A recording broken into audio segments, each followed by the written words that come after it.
Situación socioeconómica de España entre 1875 y 1900.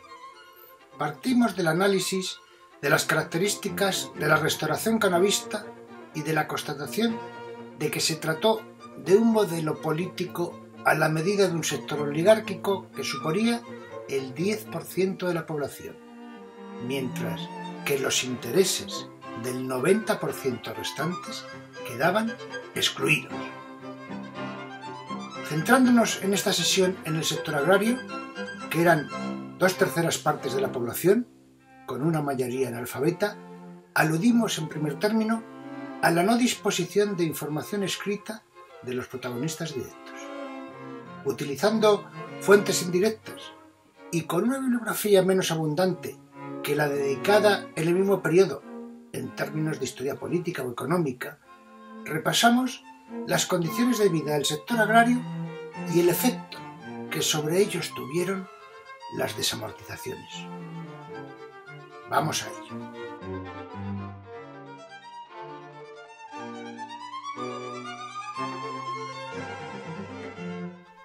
¿Cuáles fueron las características de la restauración canovista entre 1875 y 1902?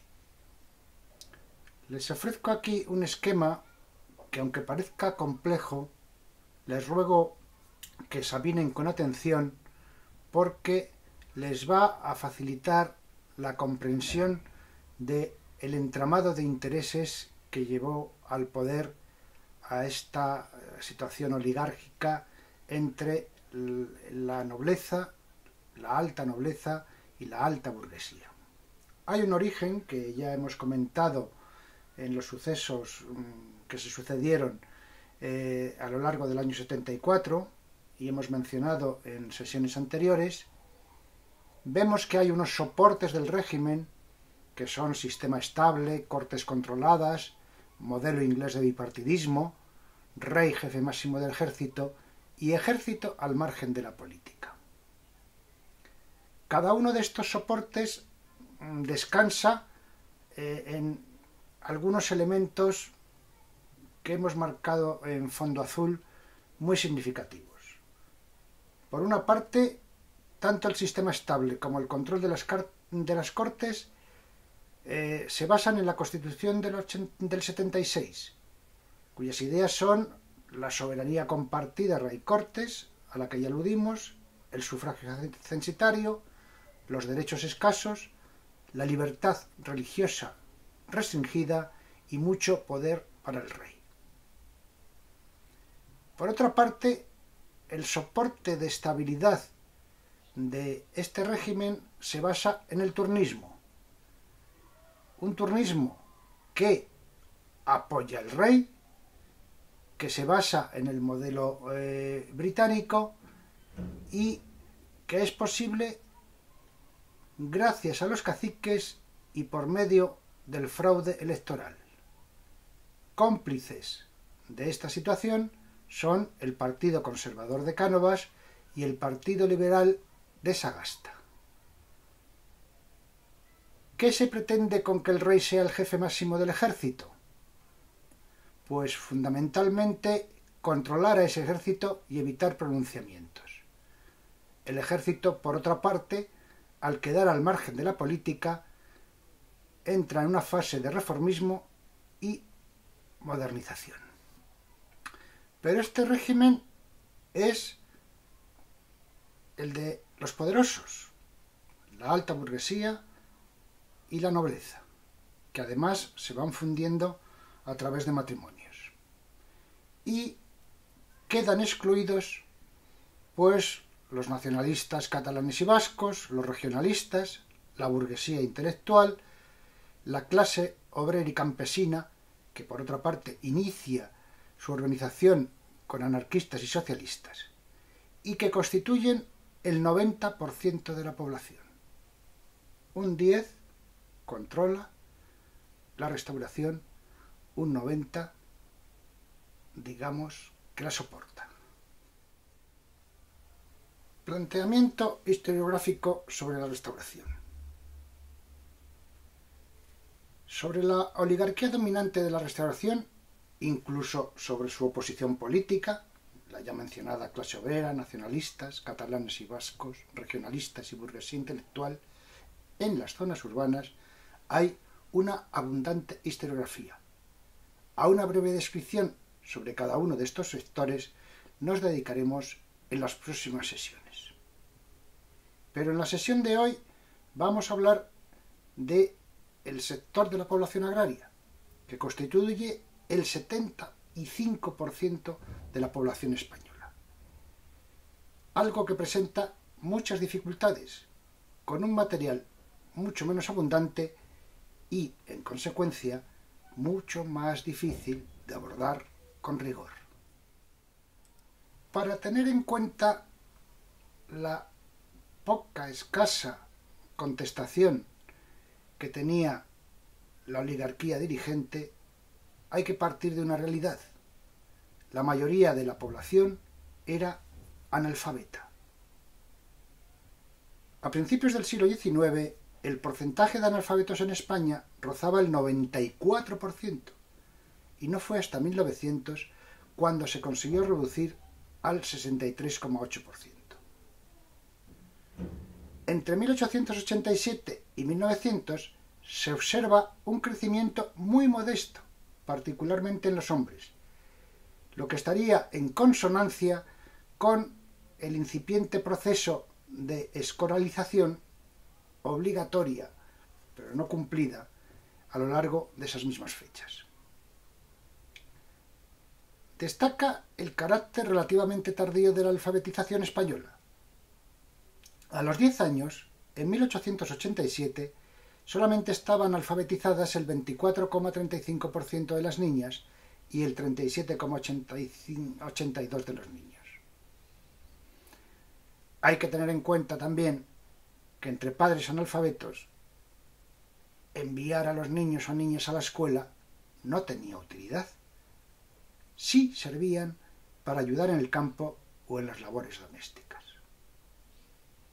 Si al analfabetismo añaden las dificultades de transporte y de desplazamiento que hacían que en muchas localidades, pueblos aisladas, aldeas vivieran casi completamente aisladas, entenderán un poco mejor cómo un 10 controla un 90.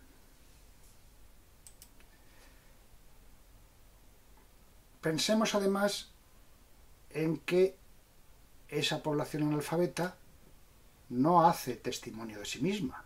No disponemos de fuentes de información escrita de los protagonistas de esta situación. Solo tenemos investigaciones indirectas elaboradas la mayor de las veces con posterioridad. ¿Cuántos españoles había en la época que nos ocupa? Siguiendo los censos institucionales, sabemos que en 1877 había 16,6 millones de habitantes, en 1887 17,5 y al borde del fin del siglo, en 1897, se llegó a los 18 millones. Los censos son importantes porque había habido censos en España, pero a partir de esta época es cuando se empiezan a trabajar con cierto rigor. En 1858 se determinó que los censos debían efectuarse cada 5 años, de 1860 en adelante. Si bien en 1863, siguiendo recomendaciones internacionales, el intervalo entre censo y censo se amplió a los 10 años. El siguiente censo debería haberse hecho en 1870, pero como ustedes saben, es el momento en el que ha triunfado la gloriosa, va a llegar Amadeo I, asesinan a Prim, la inestabilidad política del momento no permitió hacer un censo. Los trabajos censales se retomaron con la restauración canovista, concretamente en 1877, que es el que encargó al Instituto Geográfico y Estadístico ese primer censo. Los siguientes se elaboraron de forma similar. Y en 1880 se promulga una ley que establece que desde 1900 en adelante los censos de población se deben elaborar en los años acabados en cero. La distribución de esa población no era en absoluto homogénea y su crecimiento tampoco. Les ruego que observen este mapa en el que pueden apreciar que hubo provincias como Vizcaya o Madrid que crecieron de manera exponencial, más de un 50%, otras, las que están en rojo vivo, que se situaron entre el 30 y el 50, y en el extremo opuesto, las que no crecieron, las que tuvieron un crecimiento negativo, aquí coloreadas en azul, nos encontramos con Zamora, Burgos, Guadalajara y Huesca. Lo que hay es un predominio absoluto de población del sector agrario. Bastante más de la mitad de la producción total de bienes económicos procede del sector agrario y casi 2/3 partes de la población vive en ese sector. La población masculina agraria en 1877 sumaba 4.112.000 personas, el 66,1% de la población activa total. En ese mismo año, en 1877, la población total de todas las capitales de provincia de España era de 2.250.000 personas, un 12,68% de la población total. Esa población de las capitales de provincia tampoco es económicamente homogénea.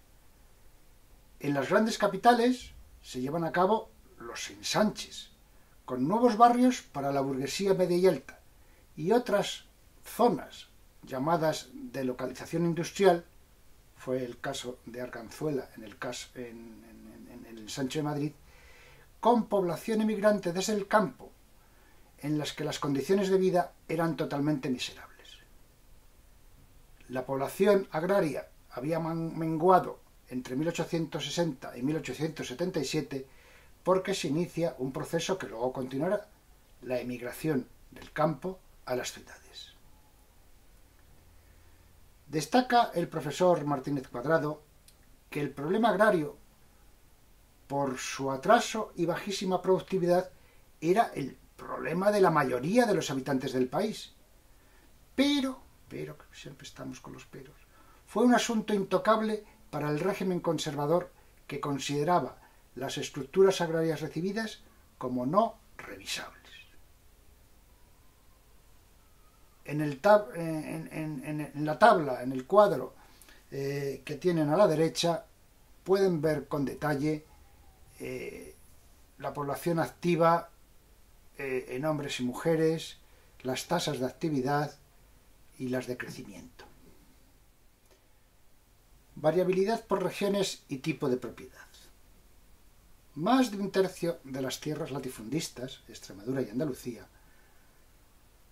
acumulaban millones de hombres que producían poco y consumían poco, y ello constituía un peligroso peso muerto para la economía del país, al tiempo que será un elemento de desequilibrio de la sociedad de ahí y en adelante. El profesor Martínez Cuadrado, lo citamos nuevamente, describe una propiedad sana, parcelada y cultivada por los propietarios o por arrendamientos a largo plazo, aproximadamente un tercio del país.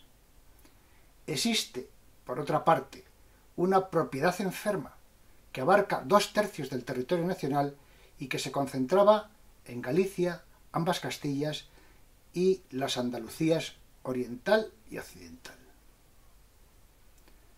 Los terratenientes ni acumulan ni revierten capital, debido a un engranaje de cultivo extensivo no productivo, con administradores y arrendatarios en cadena, y con gran parte de esas tierras, que eran poco productivas, pues dedicadas a la caza o a la cría de reses bravas. Para hacernos mejor una idea de la vida de esa población agraria, tratamos de ver qué es lo que ganaban, cuál era el jornal diario. Eso tiene una grandísima dificultad. No he sido capaz de encontrar ningún estudio, ninguna publicación que contemple este fenómeno. Hay multitud de estudios parciales por provincias, por algunas localidades, que nos hablan de cómo eran esos jornales, en los que encontramos una gran variabilidad, porque incluso dentro de una misma provincia, hemos cogido un ejemplo de Barcelona, había diferencias entre unas localidades y otras, imagínense entre distintos puntos de España, pero de manera aproximada nos puede dar una idea este pequeño cuadro de cuáles eran los jornales en reales. Para los hombres, en 1875, 7 reales jornada. Para las mujeres, solo 4. En 1883, los hombres llegan a ganar 11 reales y las mujeres 5,50. Tengan en cuenta que además no estamos hablando de trabajos fijos, para nada. Estos son contratos por faenas, por la siega, por la siembra, por la vendimia, etc. Con lo cual, en ningún caso podemos acumular todo el año con estos jornales. Tampoco contarían para nada los festivos, si es que en esas ocasiones los había. En el trabajo femenino existe, por otra parte, pues una ocupación bastante común de muchas mujeres, que era ser nodrizas. Hay un dato curioso, y es que en los índices de esta época, a partir de 1870, el número de hijos por mujer, que no significa que vivieran todos, porque la mortalidad infantil era muy alta, pero las mujeres casadas estaban en una media de 4,6 hijos por mujer. Las mujeres no casadas fueron más fértiles, eran como 5,7, 6 hijos. Esas mujeres eran las que en la mayoría de las ocasiones se dedicaban a ser nodrizas, mientras atendían al lactante.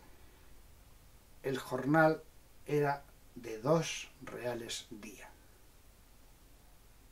Cuando pasaban a la época de destete, que por haber criado al niño pues se mantenían en el servicio doméstico, pues el jornal era de 0,25 reales. Y con estos jornales día que no eran de todos los días, trabajos estables eran a lo mejor el del administrador, el mayoral, los muleros, pero desde luego no de los jornaleros. Estos solamente cobraban cuando trabajaban y desde luego no trabajaban todos los días. También ha resultado trabajoso encontrar cuánto costaba la vida. He encontrado un trabajo referido al año 1900, pero en aquella época la inflación no era tan galopante como la actual, entonces puede darnos una idea de la situación de 10-15 años antes. En este caso los precios están en pesetas. Una peseta, 4 reales, para que se hagan una correlación con respecto a lo que hemos hablado en jornales. El kilo de pan costaba 0,47 pesetas. El de vino, 0,39, un litro. El kilo de carne, 1,86. Las patatas costaban 0,19 pesetas por kilo. Y el bacalao, 1,90. Con esta escala de precios pueden hacerse una idea de que cuando se podía, lo que se comía eran muchas patatas y algo de vino. Ya el pan resultaba algo más caro. Y desde luego el bacalao o la carne para las fiestas mayores. Pero la situación de los obreros del campo, de los jornaleros, en una España heterogénea, siempre hay que advertirlo, no tiene nada que ver Galicia con Extremadura, Cataluña con Castilla o Valencia con Zamora. En el siglo XVIII parece que vivían algo mejor de lo que vivieron en el siglo XIX, fundamentalmente por un proceso que ahora irán viendo, que fueron las sucesivas desamortizaciones. Desamortizaciones impuestas por lo que hemos llamado la revolución liberal que abolió los gremios y que eso favoreció el nacimiento de la industria con otros problemas, pero con la revolución agraria liberal lo que se modificó fue el sistema de propiedad y explotación de la tierra. Pero esas transformaciones no supusieron en ningún caso una redistribución de la propiedad y se prolongaron, pues la primera desamortización del 36, la última del 67, que habían conseguido que desapareciera lo que en el siglo XVIII se llamaba propiedad imperfecta. Los mayorazgos, poco productivos y en manos de la nobleza, las manos muertas, que eran las tierras de la iglesia, y las tierras de propio y comunales, que muchos municipios tenían para beneficio de los habitantes de aquella localidad. La tierra pasó a manos privadas y se convirtió en un bien que se compraba y vendía libremente. Anteriormente, en la época de los mayorazgos, pues habitualmente cuando pasaba un mayorazgo de uno a otro, los jornaleros que allí estaban pasaban con la propiedad. Los pequeños campesinos no obtuvieron ningún beneficio de las reformas, porque no pudieron acceder, en la mayoría de los casos, a las subastas de las desamortizaciones por falta de recursos. Había que tener una cantidad de entrada, que concretamente era el 15%. Cuando se ponía una tierra desamortizada a subasta, el pujante tenía que aportar el 15% en ese momento, como una entrada. Y posteriormente, pues lo pagaba en una serie de plazos. ¿Qué ocurrió? Pues que muchos de los que desde las ciudades por negocio pujaron y pagaron ese 15%, la manera de sacar dinero rápido y pagar los siguientes plazos fue talar los bosques que había en lo que habían adquirido, en esas tierras de común, en esos mayorazgos. Y eso influyó muy notablemente en la desforestación de España. Las desamortizaciones de las tierras de ayuntamiento, con frecuencia explotadas por jornaleros y punteros de la localidad que trabajaban para otro, pero luego estaban en un arrendamiento municipal, supuso un empeoramiento de sus condiciones de vida. La agricultura continuó siendo extensiva, atrasada y poco productiva, mientras que una estructura de la propiedad viciada, marcada por el minifundismo en el norte y por el latifundismo en el sur, seguía lastrando el despegue del sector agrícola. No hay que olvidar, a su vez, la importancia de la ganadería, de ovejas, de la mesta, que estuvo desde la Edad Media, arrasando las mesetas en cuanto a su ya escasa productividad agraria. Los campesinos no propietarios, especialmente abundantes en la mitad sur del país, empeoraron drásticamente su situación. Los que eran arrendatarios vieron cómo sus contratos de arriendo eran rescindidos. Se les expulsaba de las tierras y, a partir de entonces, serían trabajadas con jornaleros. La mayor parte de las veces esos jornaleros eran los antiguos arrendatarios. Con las desamortizaciones se creó una nueva clase dirigente muy fortalecida. Oligarquía reforzada a partir de la Restauración de 1876, que fundía a la antigua nobleza y a la alta burguesía acentuada con matrimonios mixtos. Los primeros, los nobles, que no perdieron sus tierras, fueron indemnizados por la pérdida de parte de sus rentas y pudieron incrementar su patrimonio gracias a esas desamortizaciones, en los casos extremeño y andaluz.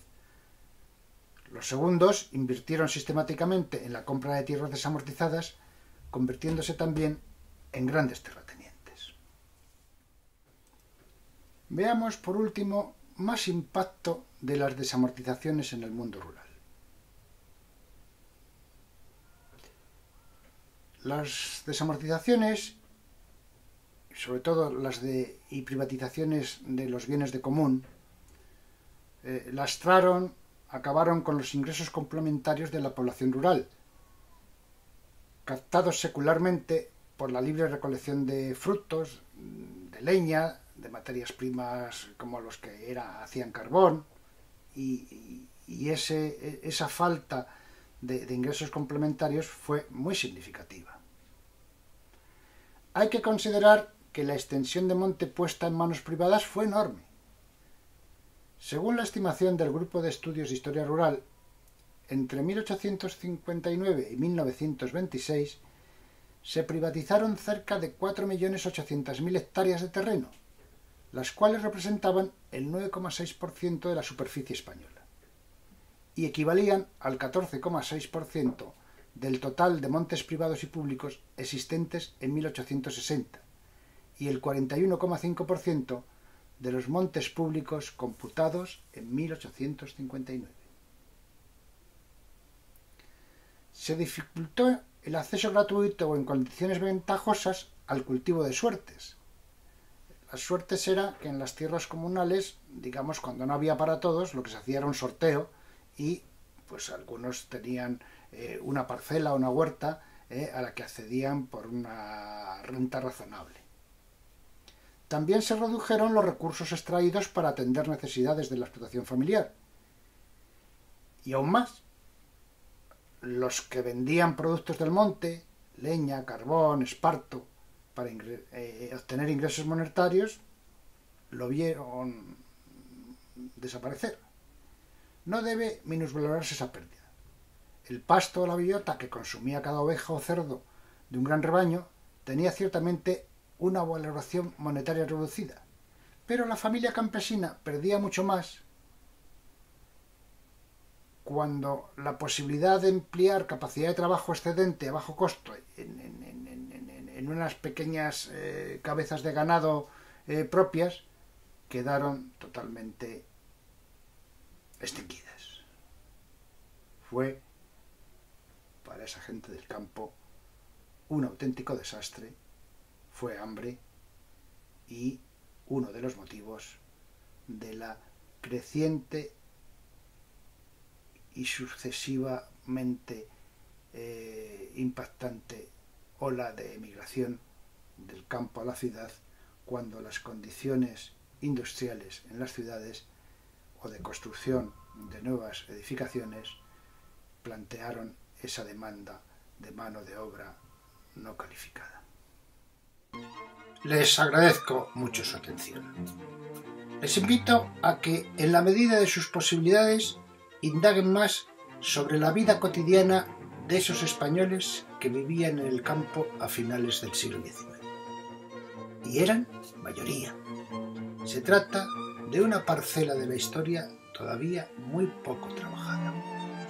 En la próxima sesión nos dedicaremos a los obreros industriales y del sector servicio y de cómo comenzaron a organizarse.